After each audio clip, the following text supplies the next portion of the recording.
విజయవాడ తుంబలపల్లి కళాక్షేత్రంలో పొట్టి శ్రీరాములు ఆత్మార్పణ దినాన్ని ఘనంగా నిర్వహించారు. ఈ సందర్భంగా పొట్టి శ్రీరాములు విగ్రహానికి ముఖ్యమంత్రి చంద్రబాబు నాయుడు నివాళులర్పించారు. ఈ సందర్భంగా ఆయన మాట్లాడుతూ పొట్టి శ్రీరాములు నమ్మిన సిద్ధాంతం కోసం చివరి వరకు పోరాడారని పేర్కొన్నారు. ఆయన మరణించిన రోజును ఆత్మార్పణ దినంగా రాష్ట్ర ప్రభుత్వం జరుపుకుంటుందని తెలిపారు. తెలుగు రాష్ట్రాల సాధన కోసం 58 రోజుల పాటు పొట్టి శ్రీరాములు నిరాహార దీక్ష చేశారని సీఎం గుర్తు చేశారు. అమరావతిలో పొట్టి శ్రీరాములు స్మృతి వనం ఏర్పాటు చేయడంతో పాటు 58 అడుగుల విగ్రహాన్ని ప్రతిష్ఠించనున్నట్లు ఆయన ప్రకటించారు. ఇలాంటి పాత అక్టోబర్ 1 పెట్టాలనా అని ఆలోచించినప్పుడు నాకు అనిపించింది ఆయన చేసింది సాక్రిఫైస్.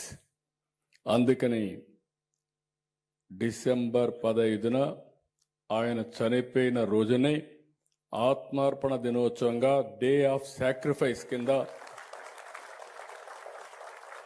మనం చేస్తే శాశ్వతంగా గుర్తుంటుంది.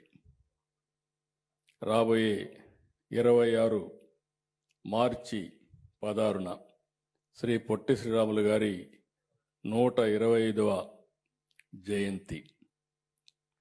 అందుకే ఈ సంవత్సరం మార్చి 16 నుంచి రాబోయే సంవత్సరం మార్చి 16 వరకు జయంతి ఉత్సవాల్ని అధికారికంగా సంవత్సరం అంతా కూడా జరుపుకుంటున్నాం. దీనికి మనస్ఫూర్తిగా పొట్టి శ్రీరాములు మెమోరియల్ ట్రస్ట్ని అభినందిస్తున్నా. ఇప్పుడే మన వాళ్ళు చాలా బాగా, ఎందుకంటే మీరు చూశారు కుటుంబ సభ్యుల్ని. ఒక వ్యక్తి త్యాగం చేస్తే ఆ కుటుంబ సభ్యుల్ని మనం గౌరవించే సంస్కారం ఉన్నటువంటి దేశం మనది. అందుకే ఆ కుటుంబ సభ్యుల్ని పిలిచి రేపు రాబోయే రోజుల్లో కూడా ఎవరైనా త్యాగం చేస్తే ఆ కుటుంబ సభ్యుల్ని గౌరవించుకుంటూ ముందుకు పోతే ఆ త్యాగం, ఆ స్ఫూర్తి శాశ్వతంగా ఉంటుంది.